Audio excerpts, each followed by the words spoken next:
If you've been wondering where your tax dollars are actually going in Washington state, this story is a case study in what happens when government loses control of the basics.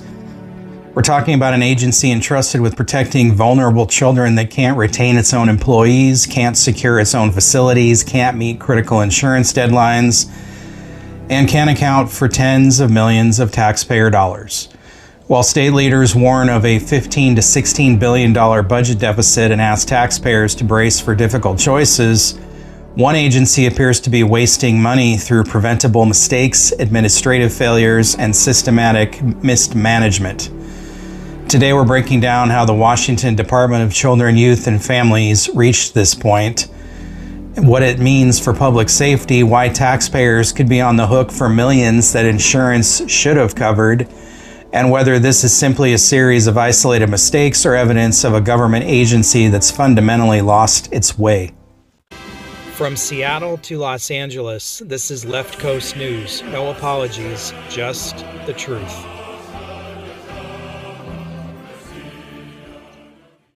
Washington state is bleeding cash out of its back door, and the agency meant to protect the state's most vulnerable children is leading the hemorrhage.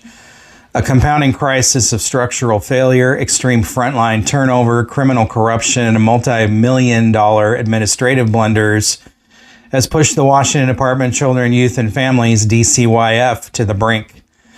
As lawmakers scramble to stitch together a staggering $15 billion to $16 billion statewide budget deficit over the next 4 years, investigations reveal that DCYF has routinely mismanaged taxpayer dollars while failing to keep its own facilities secure. From basic administrative oversight to maximum security prison control, the mega agency is facing total operational collapse. The frontline revolving door. The crisis is most visible on the floors of the state's juvenile rehabilitation facilities. According to a scathing report from the Joint Legislative Audit and Review Committee, 47% of DCYF's frontline staff, including security officers, counselors, and managers, quit within their first year of employment. During focus groups with state auditors, frontline workers revealed that they are walking off the job because they feel unsafe, unprepared, and unsupported. Workers cited dangerously understaffed units, leading to severe burnout, non-competitive salaries that lag behind adult corrections, and local law enforcement, and a bait-and-switch hiring process that fails to provide a realistic understanding of the daily physical dangers of the job. While DCYF leadership has attempted standard administrative tweaks such as adjusting shift schedules and offering modest pay adjustments, JLARC noted that frontline pay remains below par. The result is an agency caught in a destructive loop, losing institutional memory, relying on a skeleton crew of raw recruits, and leaving volatile facilities vulnerable to chaos. The pressure cooker at Green Hill School. Nowhere is this frontline collapse more dangerous than at Green Hill School in Chehalis. The maximum security facility, which houses male offenders up to age 25, serving time for violent felonies, has transformed from a rehabilitation center into an institutional nightmare. The rotating door of underpaid, undertrained personnel has directly eroded internal security, paving the way for systematic corruption and criminal misconduct.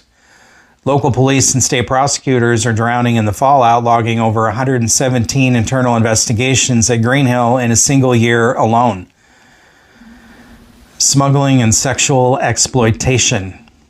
The contraband ring. Former security officers have been arrested and indicted by federal grand juries for taking bribes via Cash App to smuggle methamphetamines, marijuana, and iPhones to violent inmates. Fired employees have even returned to the gates as DoorDash drivers, with one recently caught dropping off a food order concealing a full pound of THC wax. The corruption hit a stunning low when multiple female staff members were exposed for engaging in sexual relationships with violent inmates. In one case, a guard unlocked a cell door during dawn lockdown hours, guiding a double murder convict to a windowless closet to record a sexual encounter on a contraband cell phone. Another 53-year-old corrections officer was booked into Lewis County Jail on multiple counts of custodial sexual misconduct after being caught on security footage engaging in lengthy sexual encounters with a 20-year-old inmate in a cleaning closet.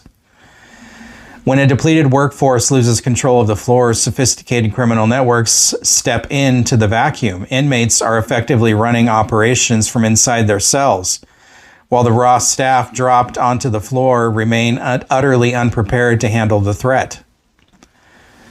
Financial negligence in the $80 million deadline blunder. While frontline operations fracture, DCYF's top-tier bureaucracy is managing a parallel financial disaster. State tort liability payouts reached a record $500 million, heavily driven by child abuse and negligence lawsuits hitting DCYF. In May, the state agreed to a massive $80 million settlement for two Lakewood siblings, Leo and Matilda Strode. The children suffered horrific, permanent, life-altering injuries after DCYF caseworkers repeatedly left them in the care of their drug-addicted biological parents, completely ignoring explicit court orders. Matilda was left a quadriplegic, deaf, blind, and mute. An investigation revealed that the state carries excess liability insurance precisely to cover catastrophic, paying $16 million a year in premiums. However, to access the coverage, DCYF bureaucrats were legally mandated to notify their insurance carriers within a strict 81-day deadline. Well, they waited 125 days. Because the agency missed the deadline by more than 40 days, at least one major excess insurance provider issued a formal written notice denying coverage entirely. Washington taxpayers are now completely on the hook for an $80 million bill that insurance should have paid, all because of a routine paperwork delay. The $37 million child care black hole. The fiscal bleeding doesn't stop with legal settlements. A state auditor's office single audit exposed a complete lack of internal financial controls over federal child care funds. Auditors estimated that DCYF handed out $37 million in questionable, unverified payments to child care providers. The state investigation revealed that DCYF has zero prepayment controls. Zero. The agency distributes millions in taxpayer dollars without reviewing attendance records or verifying required provider signatures before the checks go out, relying instead on slow back-end audits that rarely recover the missing funds, stripping early learning to balance the books. To cope with its own mismanagement and the multi-billion-dollar state deficit, the DCYF is balancing its books by cutting services to Washington's youngest citizens. The agency has implemented severe rollbacks across its core early learning programs. Funding stripped for low-income infant and toddler preschool slots. Frozen expansions that were legally intended to open up child care subsidies to middle-income families. Early childhood equity grants slashed. Funding stripped or heavily restricted for dual language and trauma-informed care programs. The structural failure. Critics argue that DCYF is a fundamentally broken experiment. Created in 2018 under the political promise of a holistic mega agency, it merged child welfare, early learning, and maximum security juvenile corrections under one roof. One of Jay Inslee's big brain moments. In reality, it created an unmanageable 5,200 employee monster because leadership is constantly putting out fires in the foster care system or trying to smooth over catastrophic legal settlements. Specialized divisions like juvenile rehabilitation are starved of oversight, proper funding, and security. Washington taxpayers are effectively paying twice, first by losing vital preschool slots for their children, and second by footing the multi-million-dollar bill for administrative incompetence, unverified overpayments, and a rotating frontline workforce that is fleeing a broken system. The tragedy here isn't just the money, it's what the money represents. Every dollar wasted on preventable lawsuits, paperwork mistakes, fraudulent payments, and institutional dysfunction is a dollar that isn't protecting children. isn't supporting honest frontline employees, and isn't helping the families these programs were created to serve. The men and women working the floor at places like Green Hill deserve leadership that equips them to succeed, not one that leaves them understaffed, undertrained, and vulnerable. The children caught in the foster care system deserve competent case management, not bureaucratic failures that can have life-altering consequences. And Washington taxpayers deserve an agency that treats every public dollar with the same care they have to use when managing their own household budgets. At some point, mistakes were made stops being an excuse. When the same patterns of poor oversight, missed deadlines, high turnover, security failures, and financial mismanagement keep repeating year after year, it becomes a leadership problem. The question now is whether state leaders are willing to make the difficult structural changes needed to fix what's broken, or whether taxpayers will simply be asked to write another bigger check while expecting a different result. Because accountability isn't about scoring political points, it's about making sure government actually does the job it's asking you to pay for. Well, is it any surprise? Everything this state bureaucracy tries to do is either riddled with fraud or incompetence or both. And we're paying for it. When are we going to demand that these bureaucrats do better with our money? All this wasted money, you know?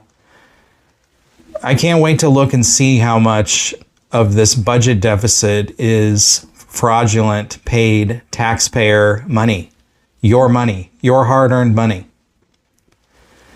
DCYF should not be over all these agencies. Juvenile rehabilitation should be under Department of Corrections, where it belongs. I worked in one of these facilities for a while, many years ago, Maple Lane. And it had the worst of the worst mentally ill, sex offender, juvenile offenders. We weren't allowed to call them inmates. We had to call them students. We had to call the facility a school. I mean, it was a school, but it was also a correctional facility. They were there because they committed crimes. But of course, we couldn't talk about that, couldn't say anything about that. This is the way the state approaches these things. In some sort of fantasy world, rainbows and unicorns, whatever. It's time that we demand that these things are looked at for what they are and ran responsibly. All these state agencies are out of control spending our money. That's why we're in a deficit. Overspending, misspending. You got a bunch of idiots at the wheel, basically. So tell me what you think. I mean, it's just another... I could talk about stories like this every day. There's so many of them. Are you tired of it yet? If you made it this far, you're exactly the kind of person we built this channel for. Left Coast News exists to cut through the noise and bring you straightforward analysis of the stories shaping Washington, the Pacific Northwest, and beyond. If you found this video valuable, please subscribe and follow us wherever you get your content, including YouTube, Rumble, Brighteon, BitChute, Spotify, Apple Podcasts, X, Facebook, Instagram, and TikTok. If you'd like to help support independent journalism, you can also join us on Patreon. Patreon is free for now. You'll find the link in the description below. And if you think this story matters, share it with your friends and family. That's one of the biggest ways you can help this channel grow. Now I want to hear from you. What do you think? Do you agree with this analysis, or do you see it differently? Let me know in the comments below. Thank you for watching Left Coast News.